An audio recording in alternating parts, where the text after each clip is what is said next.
चलिए अब हम लोग चौथा प्रश्न करते हैं। चौथा प्रश्न, नीचे दिए गए कथनों में सही गलत छांटिए। सही या गलत बताना है हमको तथा अपने उत्तर का कारण भी दीजिए। ठीक है, तो यहाँ पहला, दूसरा, तीसरा, 4 प्रश्न है। चलिए हम लोग इसको करके देखते हैं। तो पहला है, यहाँ पर देखिए पहला क्या लिखा है बच्चों, 10 टू द पावर 0 बराबर 1000 पे 0। ठीक है, तो यह दोनों क्या दूसरे के बराबर है, यह हमको बताना है सही या गलत। तो यह जो कथन है बच्चों 10 टू द पावर 0 बराबर 1000 टू द पावर 0, यह कथन जो है सत्य। क्यों सत्य है?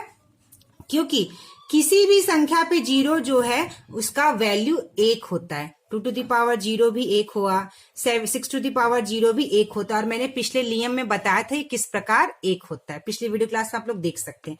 तो 10 टू द पावर 0 बराबर 1 हुआ और 1000 यानी 1000 टू द पावर 0 भी 1 हुआ। ठीक है, तो 1 बराबर 1, 1 और 1 इक्वल है, एक दूसरे के बराबर है, यानी कि 10 टू द पावर 0 1 है और 1000 टू द पावर 0 भी 1 है, यानी 1 बराबर 1 होता है। तो क्या? हाँ, 1 होता है, तो इसलिए सत्य है। और कारण क्या है कि 10 टू द पावर 0 1 है और 1000 टू द पावर 0 भी 1 है, ये इसका कारण हुआ। चलिए हम लोग दूसरा प्रश्न देखते हैं। दूसरा प्रश्न क्या कह रहा है बच्चों, यहाँ पर 4 टू द पावर 3 गुना 3 टू द पावर 2 बराबर 12 टू द पावर 5, यानी 12 का घात 5 क्या बराबर है? तो बच्चों एक चीज हमने पिछली वीडियो क्लास हम लोग पढ़े थे कि जैसे 12 को हम किस रूप में लिख सकते हैं, 12 को हम रख सकते हैं गुणनखंड के रूप में। किस रूप में? 4 3 का 12 लिख सकते हैं ना, 4 3 12 लिख सकते हैं। तो 12 टू द पावर 5 को हम लिख सकते हैं 4 गुना 3 टू द पावर, क्या लिख सकते हैं बच्चों? 5। ठीक है, 12 को क्या किया हमने, तोड़कर 4 इंटू 3 कर दिया। और इसको किस रूप में लिख सकते हैं, 4 इंटू 3 टू द पावर 5 क्या होगा, 4 टू द पावर 5 गुना 3 टू द पावर 5। क्योंकि दोनों पर 5 का घात है तो हमने इस 5 को अलग अलग लिख दिया। 4 टू द पावर 5 गुना 3 टू द पावर 5 को हम लिख सकते हैं 4 गुना 3 टू द पावर 5।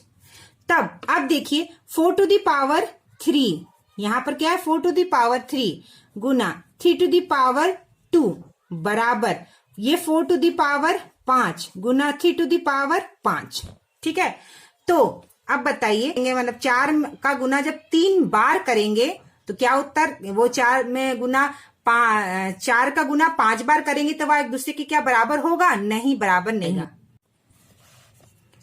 तो 4 टू दी पावर 3 और 4 टू दी पावर 5 एक दूसरे के बराबर नहीं है। ठीक है, क्या 4 टू दी पावर 3 और 4 टू दी पावर 5 एक दूसरे के बराबर नहीं है, और 3 टू दी पावर 2 और 3 टू दी पावर 5 एक दूसरे के बराबर नहीं है, बराबर नहीं है। 3 टू दी पावर 2 और 3 टू दी पावर 5 एक दूसरे के बराबर नहीं है, तो ये हम लिखेंगे इसको कि यह बराबर नहीं है। और यह जो कथन है वो क्या है बच्चों, यह जो कथन है वह हम लिख देंगे, यह कथन जो है वह असत्य है। और इसका कारण क्या है, इस तरह से हम करके इसको दिखाएंगे। ठीक है, चलिए अब है हमारा तीसरा, 2 टू दी पावर 5 क्या बराबर है 5 टू दी पावर 2 के। तो देखिए 2 का गुना 5 बार 2 से, 1 2 3 4 5, कितना आ गया बच्चों, 2 का गुना 5 बार 2 से, 1 2 3 4 5, 2 2 जा 4, 4 2 जा 8, 8 2 जा 16, 16 2 जा 32, 2 दूनी 4, 4 दूनी 8, 8 दूनी 16, 16 दूनी 32। ठीक है, तो 2 टू दी पावर 5 कितना आ गया, 32 आ गया। और 5 टू दी पावर 2 कितना आएगा, 5 गुना 5, यानी 5 का गुना 5 से, यानी 5 का गुना 2 बार, 5 5 25। तो क्या 32 और 25 एक दूसरे के बराबर है? तो 32 और 25 एक दूसरे के बराबर नहीं है। तो हम किस तरह से लिखते हैं, जब बराबर नहीं होता तो इस तरह से बराबर वाले साइन को हम काट देते हैं। तो 32 बराबर नहीं है 25 के, तो यह कथन भी क्या हो गया बच्चों, यह कथन भी हो गया हमारा असत्य है। ठीक है, तो चलिए अब हमारा ये इसका चौथे का चौथा प्रश्न, 10 गुना 10 टू दी पावर 6 बराबर 100 टू दी पावर 6। ठीक है, हिंदी में कैसे बोलेंगे, 10 का घात 6, 100 का घात 6, क्या ये दूसरे के बराबर है? तो चलिए हम लोग इसको करके देखते हैं बराबर है कि नहीं, सत्य है या असत्य है। तो देखिए, जब किसी संख्या के ऊपर कोई संख्या नहीं होती तो मतलब वो 1 होता है। ठीक है, तो 10 का गुना 10 यानी आधार बराबर है, तो उसका घात क्या होता है बच्चों, जुड़ जाता है गुना करते समय।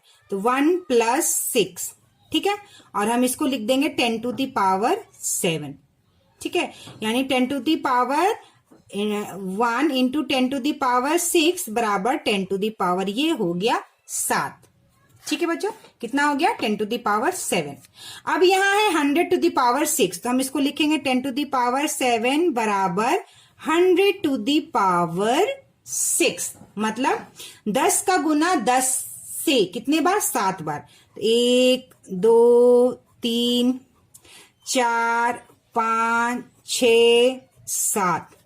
ठीक है, अब 100 का गुना 100 से कितने बार, 6 बार, तो हम लिखेंगे बराबर 100 200 300 400। ठीक है, 400, और ये हो गया 500, और ये हो गया 600। 1 2 3 4 5 6। ठीक है, अब देखिए यह 10⁻7 है। 1 2 3 4 5 6 7 है 10 का गुना। अब यहाँ पे हम जो है 100 का गुना कितने बार है बच्चों, 6 बार है। तो अगर हम पूरे शून्य को गिने तो 1 2 3 4 5 6 7 8 9 10 11 12, यानी 10 पे इसका 12 बार। 10 का गुना 10 से 12 बार अगर लिखें, चाहे आप 100 का गुना 100 से 6 बार, वह बराबर होगा 10 का गुना 10 से 12 बार। ये दोनों एक दूसरे के बराबर है। ठीक है, ये दोनों एक दूसरे के क्या है बच्चों, बराबर है। ठीक है, जब आप 10 पे 12 शून्य बैठाइएगा तो आपका इस रूप में आ जाएगा। तो क्या 10⁻7 10⁻12 के बराबर है?